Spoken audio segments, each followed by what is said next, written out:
नमस्कार दोस्तों, सुरेन हिंदी क्लास में आप सभी का स्वागत है। हमारा टॉपिक चल रहा है अलंकार।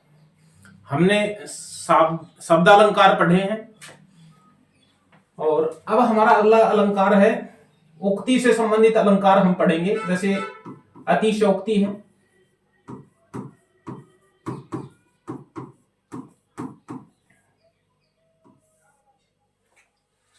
अतिशयोक्ति अलंकार पढ़ेंगे हम।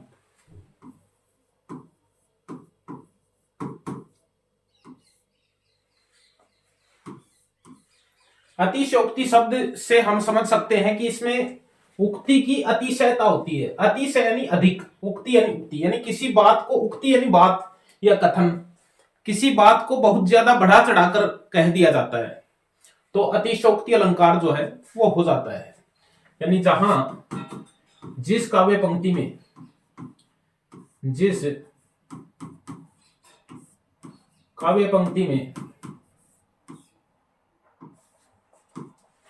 जिस काव्य पंक्ति में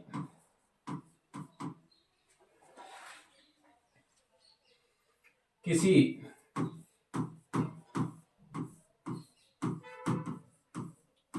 वस्तु का वर्णन अत्यधिक बढ़ा चढ़ाकर किया जाता है, बढ़ा चढ़ाकर किया जाता है।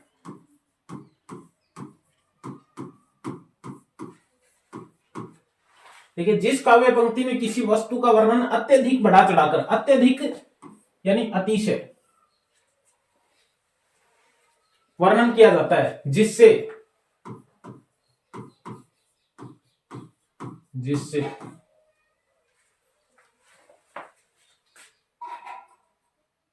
लोक सीमा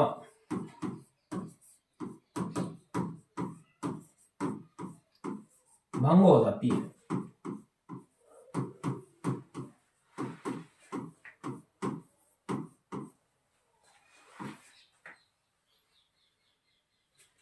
उसमें अतिशयोक्ति, उसमें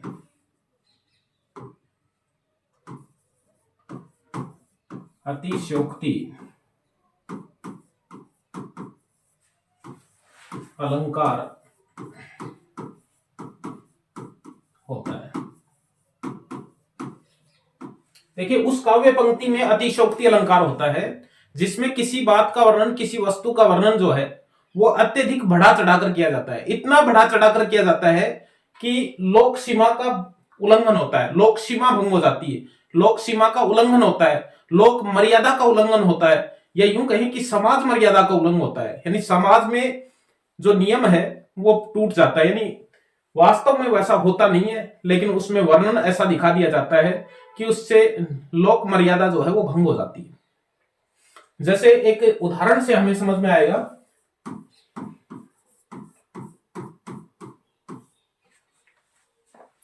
कि देख सुदामा की दीन दशा,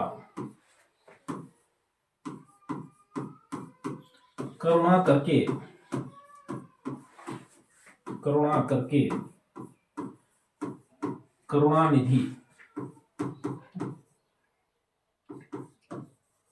करुणानिधि रोए।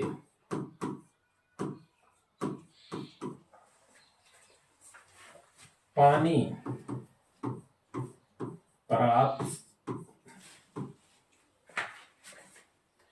परात का हाथ नहीं छुयो,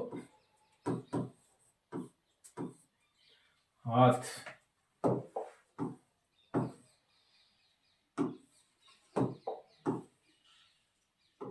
पानी परात का हाथ नहीं छुयो,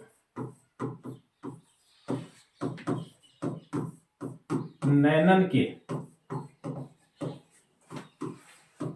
जल से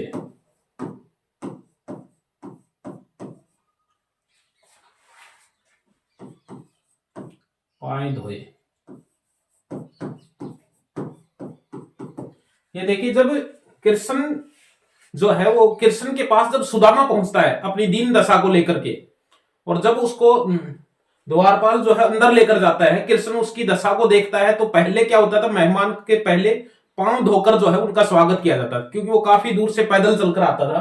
तब का ये वर्णन इसमें लिखा हुआ है सुदामा चरित में कि देख सुदामा की दीन दशा, यानी सुदामा की गरीब दशा को देख करके, उसकी अवस्था को देख करके करुणा करके करुणा निधि रोए, यानी दया करके करुणा निधि यानी कृष्ण रोने लग गए।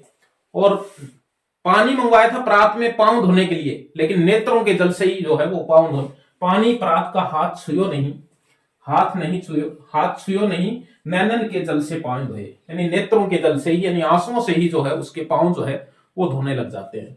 तो ये क्या है, ये अतिशोक्ति है, बहुत ज्यादा बढ़ा चढ़ाकर वर्णन कर देना, जिससे लोक सीमा या लोक मर्यादा या समाज मर्यादा जो है वो भंग हो जाती है, उसका उल्लंघन हो जाता है, तो उसमें अतिशोक्ति अलंकार जो है वो हो जाता है। हम देखें इसी में उक्ति से संबंधित एक अलंकार है वक्रोक्ति। वक्रोक्ति अलंकार जो है, वक्रोक्ति यानी वक्रोक्ति, वक्रोक्ति अलंकार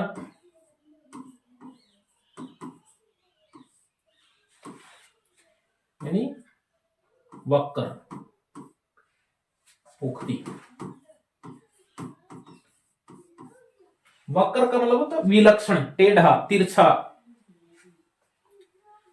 ऐसी उक्ति जो कि विलक्षण हो, विलक्षण अर्थ प्रकट करती हो। जिस काव्य पंक्ति में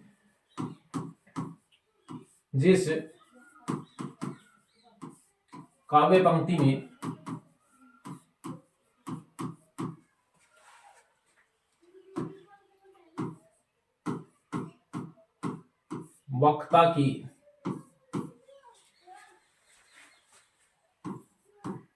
बात का श्रोता जानबूझकर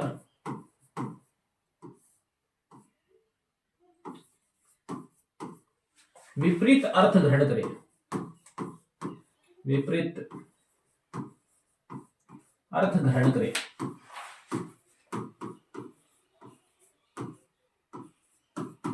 उसमें वक्रोक्ति अलंकार होता है। वक्रोक्ति अलंकार होता है।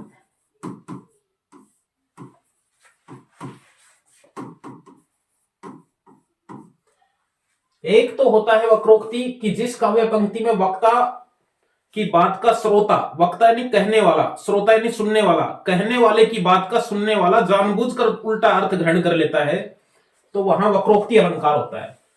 एक होता है कि जानबूझकर अर्थ ग्रहण नहीं किया, उसने बोला कुछ था और सुन उसको कुछ और ही गया, तो अर्थ वो दूसरा ग्रहण करेगा, तो वहां भी वक्रोक्ति अलंकार होता है। वक्रोक्ति दो तरह का होता है, एक काकू वक्रोक्ति और एक श्लेष वक्रोक्ति। काकू वक्रोक्ति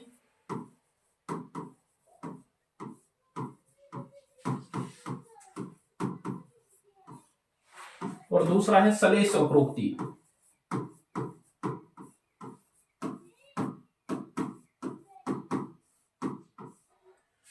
काकू वक्रोक्ति है कंठ से संबंधित, काकू यानी कंठ से संबंधित, यानी उसने बोला जब कंठ की वजह से शब्द दूसरा प्रकट हो गया तो अर्थ भी दूसरा लिया जाएगा, तो वो भी वक्रोक्ति है।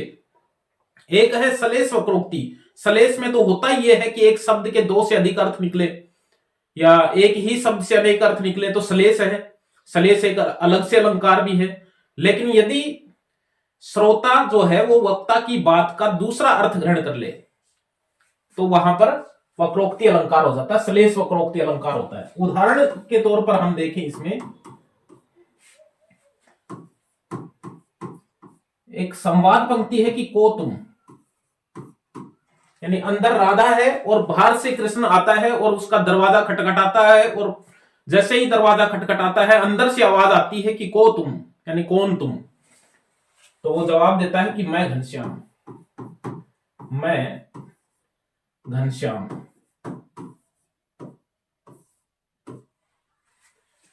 तो वो वापस अंदर से आवाज आती है कि घनश्याम का उन्होंने दूसरा अर्थ ले लिया। उन्होंने कहा था मैं घनश्याम यानी मैं कृष्ण हूं, जबकि घनश्याम का शाब्दिक अर्थ होता है काले बादल।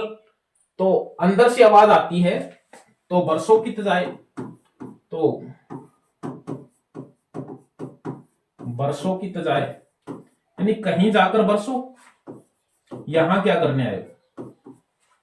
यदि तुम घनश्याम हो तो कहीं जाकर बरसो, यानी जानबूझकर उल्टा अर्थ ग्रहण किया है। ये तो पता ही है कि भाई काले बादल आकर खुद तो कहेंगे नहीं कि दरवाजा खोलिए, इसलिए जानबूझकर वापिस उल्टा अर्थ जो है वो यहां पर ग्रहण किया गया, विपरीत अर्थ को ग्रहण किया गया है जानबूझकर। तो ये क्या है? वक्रोक्ति है। और एक है कि कंठ की वजह से जो है वो अर्थ दूसरा ग्रहण जो है वो कर लिया गया है, तो वहां भी वक्रोक्ति जो है वो होता है। वक्र यानी विलक्षण या टेढ़ा या तिरछा अर्थ ग्रहण करना, उल्टा अर्थ ग्रहण करना, विपरीत अर्थ ग्रहण करना। तो उक्ति यानी बात, तो यहां पर वक्रोक्ति से संबंधित ये अलंकार है। तीसरा अलंकार हम यहां पर पढ़ेंगे, विभावना पढ़ेंगे। विभावना, अब देखिए विभावना में क्या होता है? विभावना अलंकार, विभावना में वी जोड़ भावना है।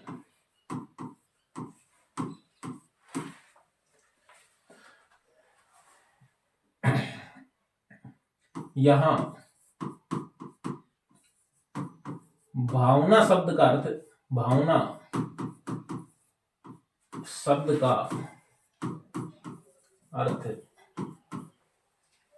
कारण है। शाब्दिक अर्थ यदि हम देखें तो इसमें भावना शब्द का अर्थ कारण है, तथा वी उपसर्ग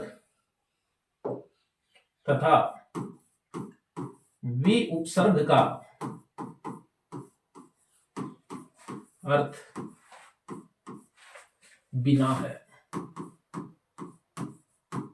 अभाव, अभाव है। अर्थात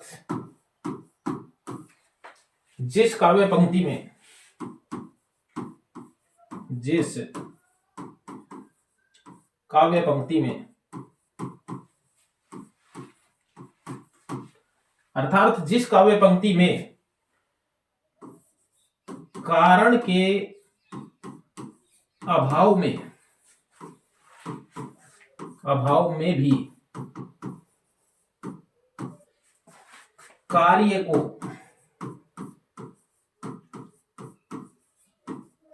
पूर्ण या संपन्न दिखाया जाता है, पूर्ण दिखाया जाता है, दिखाया जाता है, उसमें विभावना अलंकार होता है। विभावना अलंकार होता है, यानी भावना का अर्थ है कारण, वी एक उपसर्ग है जिसका अर्थ है बिना या अभाव, यानी बिना कारण के ही या कारण के अभाव में ही कार्य को संपन्न दिखाया जाता है, या कारण के बिना कार्य को पूर्ण दिखाया जाता है। जिसमें जैसे उदाहरण देखिए, निंदक नीरे राखिए, निंदक नीरे राखिए, राखिए आंगन कुटी सवाए, आंगन कुटी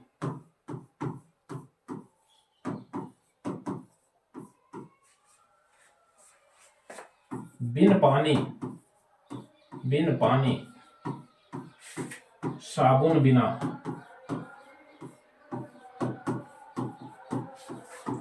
निर्मल करे सुभाए।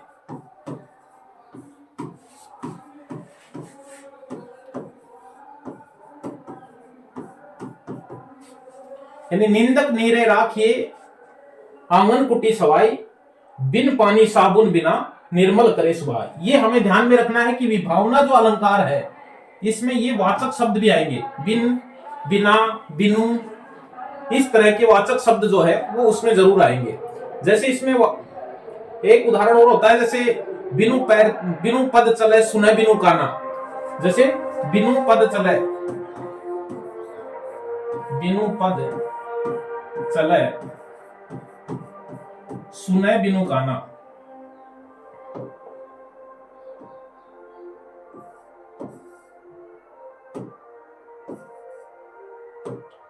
बिनु पद चले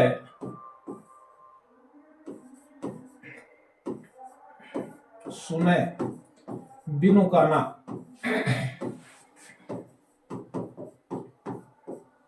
कर बिनु करे करम करे विधि नाना।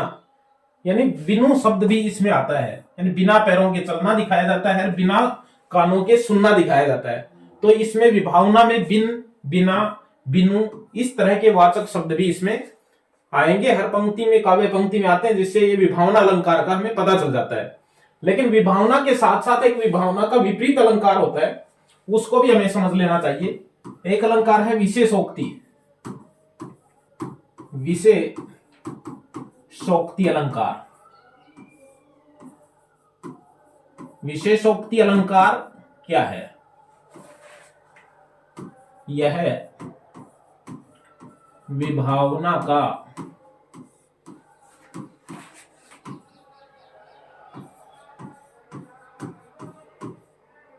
विपरीत अलंकार है।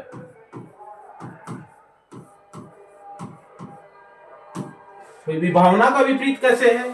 क्योंकि विभावना में तो कारण के बिना कार्य को पूरा दिखाया जाता है, जबकि इसमें कार्य के होते हुए कार्य को अधूरा दिखाया जाता है। यानी जिस काव्य पंक्ति में, जिस काव्य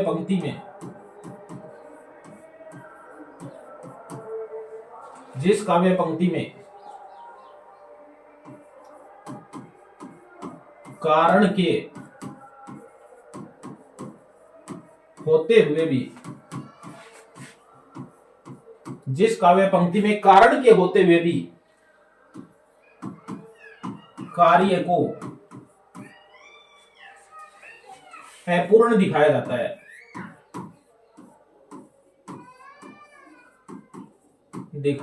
है, उदाहरण देखिए। देखो देखो दो दो मेघ बरसते,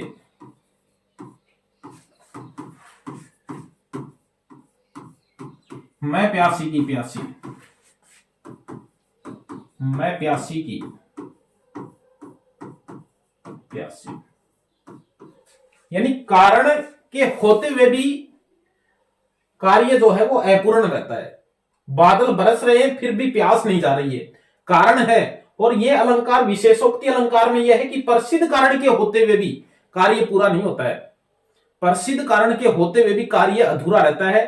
विभावना का विपरीत अलंकार है। विभावना में कार्य के अभाव में भी कार्य होता है, और इसमें कारण के होते हुए भी कार्य जो है वो नहीं होता है। तो इसलिए विभावना का विपरीत अर्थ देने वाला अलंकार है।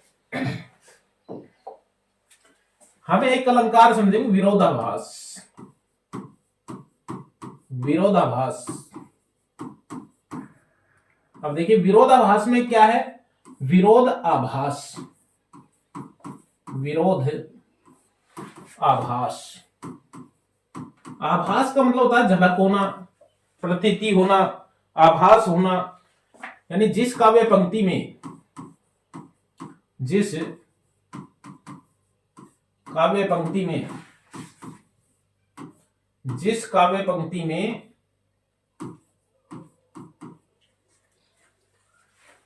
विरोध के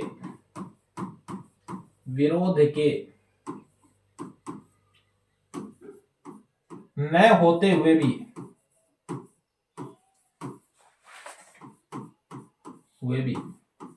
विरोध का आभास होता है, विरोध का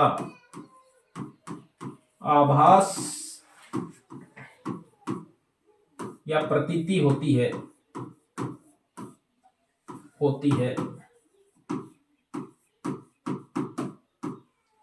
उसमें विरोधाभास अलंकार होता है। उसमें विरोधाभास अलंकार होता है, विरोधाभास अलंकार होता है।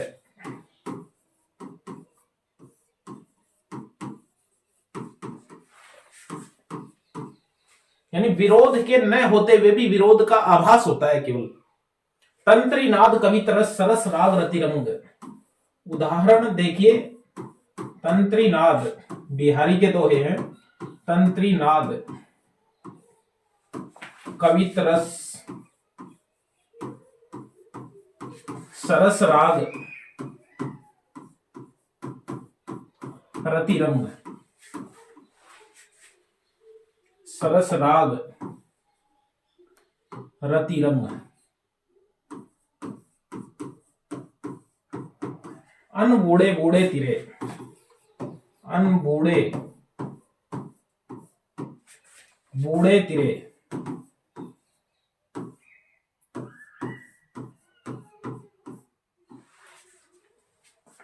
जय बूढ़े सब अंग, जय बूढ़े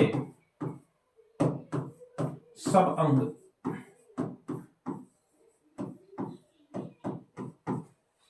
ये विरोधाभास है। दूसरी पंक्ति विरोध का आभास प्रकट कर रही है। अन बूढ़े बूढ़े तिरे, कहता जो डूबा नहीं है वो तो डूब गया। अन बूढ़े कहता जो डूबा नहीं है वो तो तिर गया, और जो बूढ़े बूढ़े सब अंग, कहता है जो डूब गया वो सारे डूब गए। जो डूब गए वो तो उभर गए, तैर गए, जो नहीं डूबे वो डूब गए।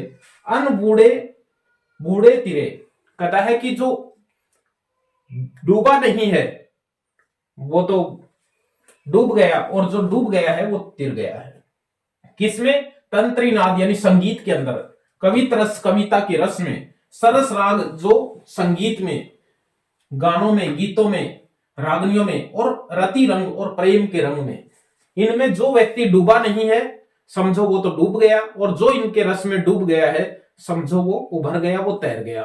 तो ये वास्तव में तो जब अर्थ का आभास होता है तो विरोध नहीं है। इसमें लिखा हुआ है विरोध के न होते हुए भी विरोध का आभास होता है। जिस काव्य पंक्ति में विरोध है नहीं वास्तव में, यदि अर्थ यदि क्लियर हो, समझ में आ जाए तो विरोध नहीं है, लेकिन पढ़ते हैं तो ऐसा लगता है कि विरोध की बात हो रही है। तो विरोध का केवल आभास होता है, विरोध होता नहीं है। विरोधाभास अलंकार होता है उसके अंदर। हम फिर मिलेंगे अच्छे अलंकारों के साथ, जो अलंकार बच गए उनके साथ, और एक अच्छे रिवीजन के साथ, और फिर आरपीएससी के एग्जाम में जितने भी प्रश्न आए हुए हैं हम उन प्रश्नों को हल करके देखेंगे। तब तक के लिए बाय, धन्यवाद।